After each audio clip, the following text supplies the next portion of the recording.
Welcome back. आप देख रहे हैं आपके शेयर हमारी राय। इस कार्यक्रम में अब अपने शेयर बाजार से जुड़े सवालों के जवाब पाते हैं हमारे एक्सपर्ट से। आज के हमारे एक्सपर्ट है mister Anshul Jain, head of research eight Lakshmi investments. Anshul, आपका बहुत बहुत स्वागत है कार्यक्रम में। नमस्कार नमस्कार आपके सभी दर्शकों। कल मैच देखा था आपने? पूरा ट्रॉफी मिलने तक क्या किया फिर? सेलिब्रेशन सो गए। What a candid answer. चलिए, अब निफ्टी में क्या करना है? 25,756 का लेवल है यहाँ पे देखने के लिए। और बैंक निफ्टी 58,112 के ऊपर इस समय कामकाज करते हुए एक अच्छा बाउंस बैक, और डे हाई पे बैंक निफ्टी इस समय कामकाज करते हुए दोनों ही इंडाइसेस पे ऊपर का नजरिया आपका बिल्कुल बरकरार है। आप देखिए मैडम, आपके लिए कंपैरिजन स्टडी के लिए मैं बताता हूँ निफ्टी और बैंक निफ्टी।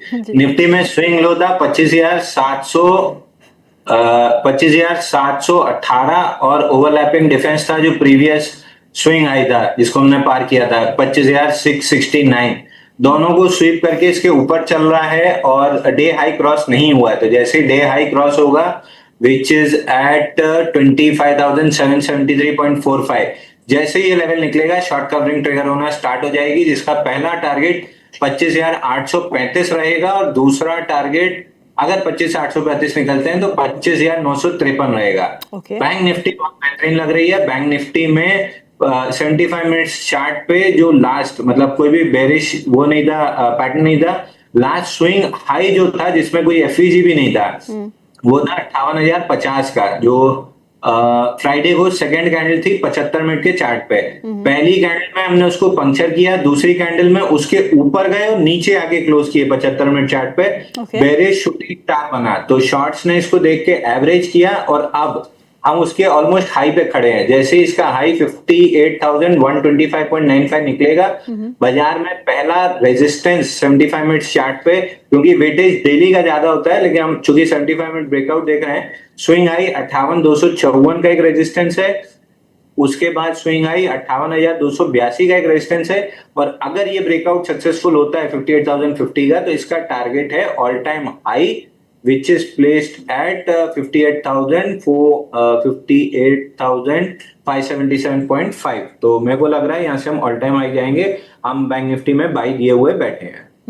बैंक निफ्टी तो आपको पसंद है लेकिन आपको पीएसयू बैंक्स पसंद नहीं है, लेकिन आप पीएसयू बैंक्स में ही एक अच्छा खासा रुझान देखने को मिल रहा है। बीओबी करीबन 5% ऊपर इस समय, इंडियन बैंक में 2.5% का इजाफा है, Canara bank, PSB, bank of India सभी तेजी में इस समय कामकाज करते हुए मोमेंटम है। इनमें से कुछ पसंद है या फिर आप सिर्फ इंडेक्स पे ही अपना नजरिया बनाते हैं? देखिए आपने सही कहा, पीएसयू बैंक्स मेरे को नहीं पसंद है, बट दैट बीइंग साइड मेरे को इंडिविजुअल स्टॉक्स नहीं पसंद है।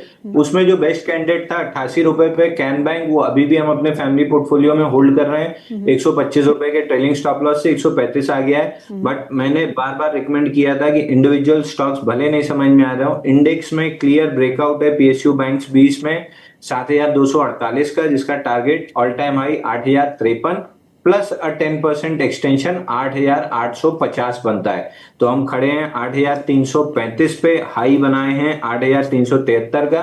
अभी भी यहाँ से 400 450 पॉइंट की और अपसाइड बची है। तो जिसने भी पीएसयू बैंक 20 जो ईटीएफ हमने रिकमेंड किया था, अगर वो खरीदा है, आधी प्रॉफिट चाहे तो बुक कर लें, बाकी आधी 8800 आने पे पूरी तरीके से बुक कर लें। इंडिविजुअल प्ले में दो ही चीज हमको समझ में आ रही थी।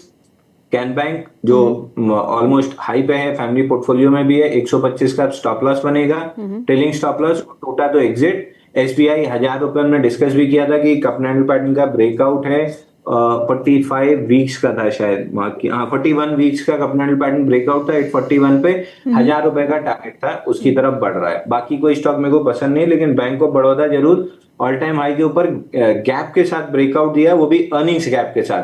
तो अब स्टॉप लॉस आपका 270 का होना चाहिए, टारगेट 315 का होना चाहिए। ओके, चलिए सवाल जवाब का सिलसिला शुरू करते हैं। हमारे फर्स्ट व्यूअर जो है वो है निलय जी। वो पूछते हैं पीआई इंडस्ट्रीज के बारे में। पीआई इंडस्ट्रीज यहाँ पर बाय कर सकते हैं क्या? पीआई इंडस्ट्री नहीं, पीआई इंडस्ट्री नहीं अच्छा लग रहा है। हालांकि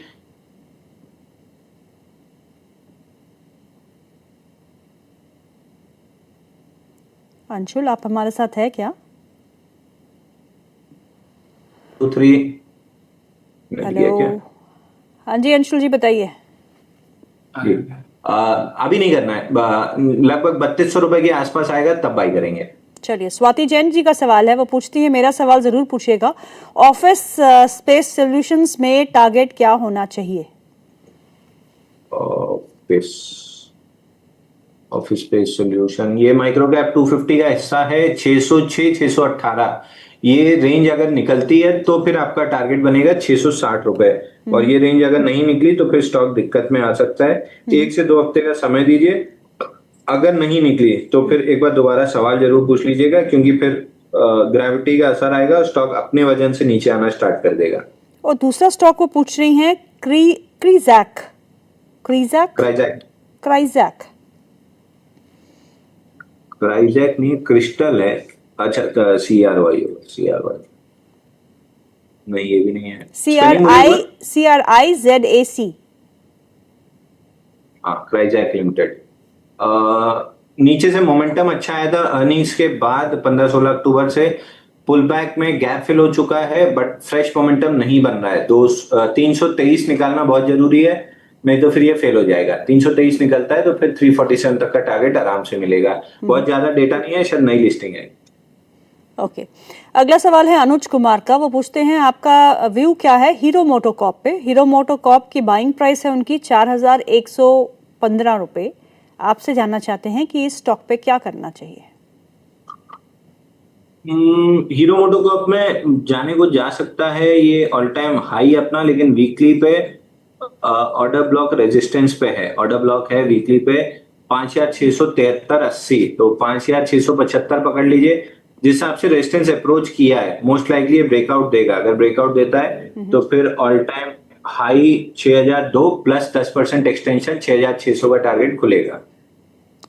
ओके। प्रवीण कुमार का सवाल है, वो पूछते हैं, सीक्वेंट साइंटिफिक पे उन्होंने आज खरीदारी की है 224 के लेवल पे, 224 पे ट्रेडिंग लिया है, ट्रेडिंग कॉल लिया है।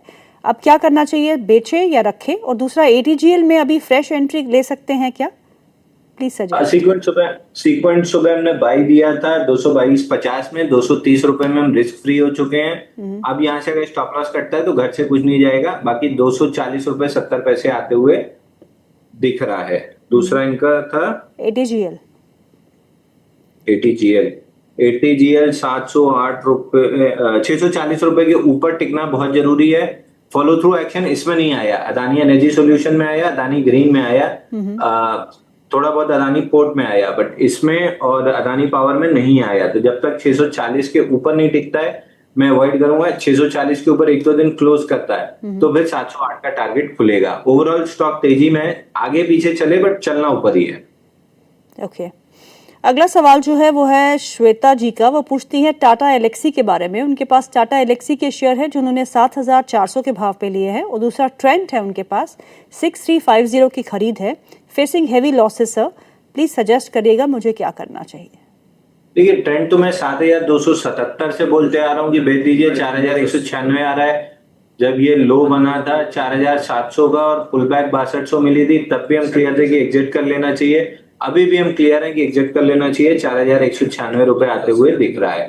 टाटा एलेक्सी में भी जब बाइंग क्लाइमेक्स हुआ था तब से हम बहुत क्लियर थे कि इसमें भी लगभग 8500 पे बाइंग क्लाइमेक्स हुआ है।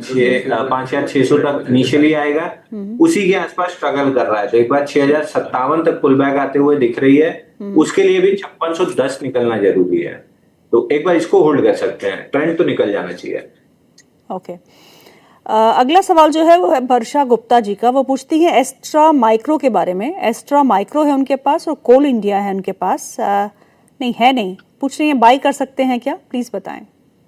एस्ट्रा माइक्रो में ATR एक्सटेंशन कैंडल आई थी 16 मई को, जिसका आई था 1120। तो ATR एक्सटेंशन कैंडल के बाद बहुत कोई करेक्शन नहीं आया, साइडवेज रह के ये अपना पूरा एब्जॉर्प्शन किया है। तो ये अपने आप में रिलेटिव स्ट्रेंथ है, बट मैं बाई कब करूंगा, जब ये 1185 का अपना रेजिस्टेंस तोड़ के पूरे स्ट्रक्चर का ब्रेकआउट देगा। तो मेरे लिए अभी बाई नहीं है, 1185 के बाद ही मैं बाई करूंगा। हालांकि स्टॉक वॉच लिस्ट में रखने लायक है। दूसरा था इनका कोल इंडिया, तो बिल्कुल भी नहीं छूना है। पहले तो एक रेंज में है और रेंज को हो गया है 6 से 7 महीने ऑलरेडी, और मेरे को नहीं लग रहा ये रेंज टूटेगी। 411, 364, 95 जब भी टूटेगी मोस्ट लाइकली नीचे की तरफ टूटेगी। चलिए इस बीच निफ्टी बैंक निफ्टी में काफ़ी अच्छा मोमेंटम है, 370 पॉइंट्स अप, 58,143 के आसपास का लेवल देखने को मिल रहा है। निफ्टी भी अब हरे निशान में कामकाज करते हुए 31 अंकों की मजबूती यहाँ पे है और 11 अंक मजबूत इस समय सेंसेक्स कामकाज करते हुए। अगला सवाल ले लेते हैं। अगला सवाल जो है वो है गगन मित्तल का। वो पूछते हैं लोटस डेवलपर्स के बारे में, 200 स्टॉक है उनके पास, 198 के प्राइस के खरीदे हुए हैं, इसमें क्या करना चाहिए? देखिए सी लोटस डेवलपर में आईपीओ लो के आसपास पूरी स्ट्रगल चल रही है।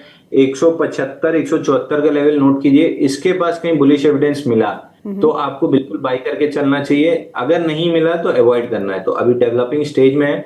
मैं 176, 70 एग्जैक्ट लेवल आता है तो 174, 176 की जोन में बुलिश एविडेंस मिलता है तो बाई करूंगा। हालांकि अभी मेरे हिसाब से बाई एविडेंस मिलना चाहिए क्योंकि पूरी गिरावट एकदम टाइट अप वॉल्यूम पे है।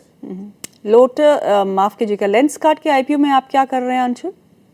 लेंस कार्ड का आईपीओ मैडम, मैं अगर मेरे पास होता तो मैं आईपीओ में डंप कर देता स्टॉक, क्योंकि 3 महीने पहले 52 रुपए था, अभी 482 रुपए, 382 रुपए चल रहा है, 8 गुना बढ़ा है 3 महीने में, तो मैं तो प्रॉफिट बुक कर लेता। Okay, very short and simple. जो अंशुल की जो कैरेक्टरिस्टिक्स है, वेरी शॉर्ट एंड सिंपल। अगला सवाल जो है वो है राकेश रैना जी का। वो पूछते हैं Aptus housing long term view 2 से 3 साल के लिए, entered at 310 recently, should I add more? देखिए एप्टस में आज ब्रेकडाउन आया है और ये ब्रेकडाउन थोड़ा सा खतरनाक लग रहा है। ये अगर गलती से भी 300, 304 की जोन के नीचे क्लोज कर गया, हालांकि आज सेलिंग पे वॉल्यूम नहीं है, मेरे ख्याल से अर्निंग्स का नेगेटिव रिएक्शन है और इसमें जितना एवरेज वॉल्यूम होता है उतना ही वॉल्यूम है। शाम तक होते होते 170% शायद कुछ रहेगा, 110% हुआ है, 170-80% से ज्यादा होना नहीं चाहिए। बट पूरे प्रोसेस में वॉल्यूम से ज्यादा स्ट्रक्चर इंपॉर्टेंट है, जो 300 के नीचे ब्रेकडाउन हो जाएगा। तो जब तक 300 प्रोटेक्टेड है होल्ड कीजिए, अगर 300 टूटता है तो फिर एग्जिट कर लीजिएगा, क्योंकि 300 टूटने पे 260 रुपए का टारगेट खुलेगा। ओके, असलम अलवी का सवाल है। पूछते हैं प्रिज्म जॉनसन के बारे में। उनके पास प्रिज्म जॉनसन के शेयर है जो उन्होंने 155 रुपए के भाव पे खरीदे हैं और उनको फोर्स मोटर्स बाय करना चाहते हैं। क्या वो करंट लेवल्स पे बाय कर सकते हैं? तो 2 स्टॉक्स हैं, एक है प्रिज्म जॉनसन और दूसरा है फोर्स मोटर्स। देखिए prism Johnson on the dips मेरे को अच्छा लगता है। 136, 130 की रेंज में I would be a buyer, या फिर 180 के ऊपर I would be a buyer. तो सस्ते में या तो मेजर सपोर्ट के आसपास मिले ताकि स्टॉप लॉस छोटा हो, या ब्रेकआउट के बाद मोमेंटम में मिले ताकि स्टॉप लॉस छोटा हो। यहाँ पे स्टॉप लॉस बहुत बड़ा है तो यहाँ मेरा इंटरेस्ट नहीं होगा। 180 निकले या 130, 136 की जोन में मिले तब मैं बाई करूंगा। दूसरा स्टॉक इनका था फोर्स मोटर, 16,528 का लो स्वीप करके चल रहा है। 16,500 के स्टॉप लॉस के साथ आप बाई कर सकते हैं। 23 से 24,000 का टारगेट मिलेगा। लेट स्टेज बेस ब्रेकआउट है, क्वांटिटी छोटी रखिएगा। सिल्वर फटी क्वांटिटी तो वैसे ही छोटी रहेगी, 18,000 का शेयर है अंशुल।